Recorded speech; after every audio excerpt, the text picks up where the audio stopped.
Hello अस्सलाम वालेकुम, welcome back to my channel. This is me Hafizur Rahman. कैसे हैं आप सब लोग और टीसीसी एस्पिरेंट आप सब लोग कैसे हैं? कैसी आप सब लोग की तैयारी चल रही है?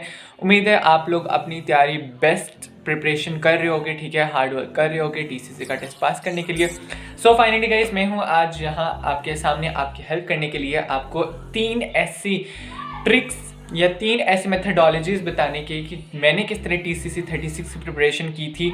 और स्पेशली ये वीडियो एक अरशद टीसीसी एस्पिरेंट हैं जिनकी रिक्वेस्ट थी, जिन्होंने मेरी प्रीवियस वीडियो देखी थी और उसमें मैंने भी यही कहा था कि अगर आप लोगों को कोई क्वेश्चन हो, कोई क्यूरी हो तो आप कमेंट बॉक्स में कहकर पूछ सकते हैं मुझसे और मैं उसके ऊपर इंशाल्लाह वीडियो बनाऊंगा। तो ये वीडियो स्पेशली उनकी डिमांड के ऊपर है। उनकी डिमांड ये थी कि भाई एकेडमिक्स में किस टाइप के क्वेश्चन आते हैं, किस तरह के क्वेश्चन आते हैं और स्पेशली मैंने किस तरह से तैयारी की थी और मैंने टीसीसी 36 टेस्ट पास किया था। So finally guys, today I am here in this video I will tell you about the exact nature of questions in particularly academics portion. Verbal non verbal का हम इसे नेक्स्ट वीडियो में cover करेंगे। अगर आपने मेरे चैनल को अभी तक लाइक नहीं किया, सब्सक्राइब नहीं किया, शेयर नहीं किया तो प्लीज़ वीडियो को पॉज करके सबसे पहले ये कर दें और बेल आइकन को प्रेस कर दें ताकि मेरी हर आने वाली नई वीडियो सबसे पहले आप तक पहुंचे। टीसीसी 36 के इनिशियल टेस्ट की प्रिपरेशन में मैंने सिर्फ 3 काम किए थे, और मेरा टेस्ट पास हो गया था, ठीक है। 3 काम जो मैंने किए थे वो स्पेशली एकेडमिक्स पोर्शन की प्रिपरेशन में किए थे। सबसे पहले तो मैंने ये किया था कि मैंने अपने फर्स्ट ईयर और सेकंड ईयर की जो बुक्स थी, मैथ्स, फिजिक्स, केमिस्ट्री, इंग्लिश, मतलब ये जो बुक्स थी इनकी एक्सरसाइज के जो एमसीक्यूज थे, जो कि चैप्टर के एंड पे एमसीक्यूज होते हैं, वो अच्छे से प्रिपरेशन की थी। सारे चैप्टर की फिजिक्स, केमिस्ट्री, मैथ्स, इंग्लिश, इनके जो एक्सरसाइज में क्वेश्चंस थे। स्पेशली हम फर्स्ट ईयर की मैथ्स के एक्सरसाइज के एमसीक्यूज नहीं है, लेकिन जो फिजिक्स केमिस्ट्री है इसकी एक्सरसाइज के आपने एमसीक्यूज अच्छे तरीके से कर लेने हैं। साथ में आपने जब चैप्टर पढ़ रहे हो ना, कोई टॉपिक होगा लाइक कोई इलेक्ट्रोमैग्नेटिज्म के ऊपर है या फिर मैग्नेटिक फ्लक्स के रिलेटेड है, तो मैग्नेटिक फ्लक्स की डेफिनेशन, उसका यूनिट, उसका फार्मूला, उसके एग्जाम्पल और चैप्टर में कुछ साइड इन्फॉर्मेशन गिवन होती हैं, ठीक है। साइड इन्फॉर्मेशन, कोई कंसेप्चुअल कोई स्टेटमेंट गिवन होती है तो वो आपने अच्छे तरीके से हाईलाइट करके प्रिपेयर करनी है, जो कि मैंने भी की थी। मैंने सारे चैप्टर के एक्सरसाइज के एमसीक्यूज अच्छे तरीके से किए थे। देन जो बीच में साइड इन्फॉर्मेशन होती है, इंपॉर्टेंट कॉन्सेप्ट्स होते हैं, वो मैंने सब अच्छे तरीके से किए थे और हर टॉपिक की डेफिनेशन, उसका यूनिट, उसकी एग्जाम्पल, उसका फार्मूला, तो ये सारी चीज़ें मैंने थ्रू आउट फर्स्ट ईयर और सेकेंड ईयर जितने चैप्टर्स हैं इन सब का कवर किया था। सबसे पहले आपने यही करना है। सो गाइस, सेकेंड मेथडोलॉजी ये है टीसीसी 36 की प्रिपरेशन करने के लिए। जो मैंने सेकेंड जो चीज़ अपने ऊपर इम्प्लीमेंट की थी, फर्स्ट मैंने आपको बता दिया, सेकंड में ये डॉगर्स यूनिक की बुक है, ठीक है। इस बुक के अंदर चैप्टर वाइज एमसीक्यूज आपको गिवन है, ठीक है।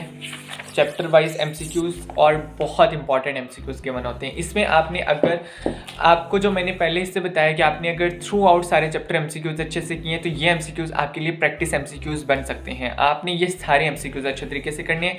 इसके अलावा जब यहाँ पे चैप्टर ख़त्म हो फिज़िक्स फर्स्ट ईयर के सारे चैप्टर्स ख़त्म हो जाते हैं तो आपके पास प्रैक्टिस टेस्ट भी गिवन होते हैं, ठीक है।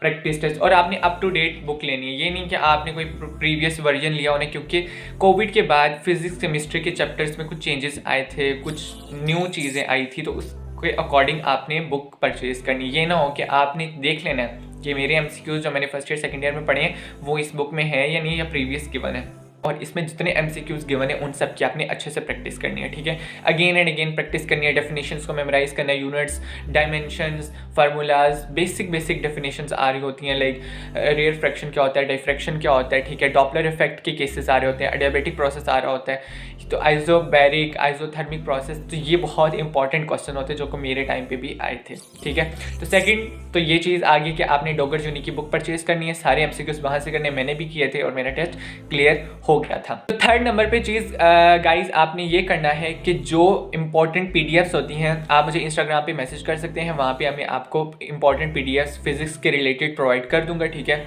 और मैंने वो की थी, इंपॉर्टेंट आपने पीडीएफ्स करनी है, ठीक है। और थर्ड नंबर पे साथ ही जो एक्सपीरियंसेस आ रहे होते हैं, पास्ट पेपर्स जिन्हें हम कहते हैं, पास्ट एक्सपीरियंसेस आपने अच्छे तरीके से प्रिपेयर करने हैं, क्योंकि सम टाइम वही जो एमसीक्यूज बैंक होता है जो उसमें से रिपीट हो रहे होते हैं अगेन एंड अगेन, या शफल हो रहे होते हैं, तो MCQs रिपीट भी होते हैं। तो आपने पास्ट पेपर्स 3rd नंबर के ऊपर करने हैं और जैसे आप शायद आपका जो टेस्ट है वो 25 मार्च को है, तो उससे पहले जो एक्सपीरियंसेस आ रहे होंगे तो आपने उन एक्सपीरियंसेस की अच्छे से प्रैक्टिस कर लेनी है, उन MCQs को अच्छे तरीके से देख लेना है। और कोशिश किया करें कि अगर इस्लाम रावलपिंडी सेंटर के MCQs आप कर रहे हैं और आपका भी जो टेस्ट है वो रावलपिंडी सेंटर का, तो आप प्रायोरिटी पे रावलपिंडी को ही किया करें।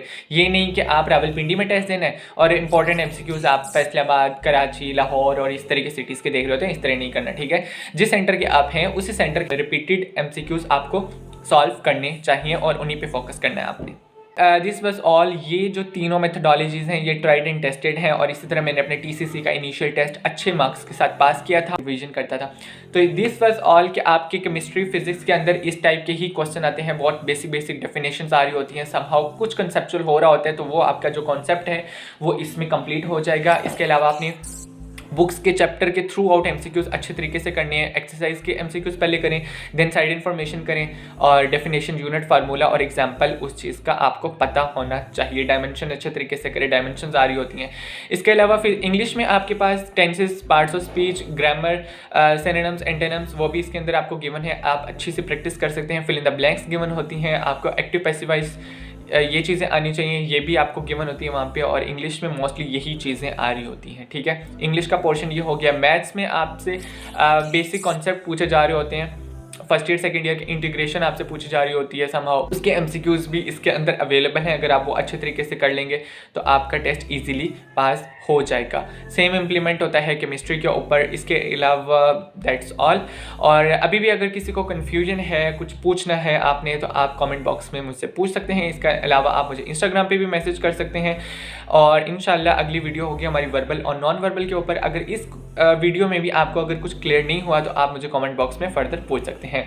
So finally guys, good luck. अभी बहुत टाइम पड़ा आपके पास, ठीक है, आपके एग्जाम्स में, ठीक है। और अच्छी प्रिपरेशन हो सकती है और दिन रात हार्ड वर्क करें। मैं मिलूंगा आपके साथ एक नई वीडियो में जिसमें हम वर्बल और नॉन वर्बल को डिस्कस करेंगे। Till then take care, bye bye, अल्लाह हाफिज़।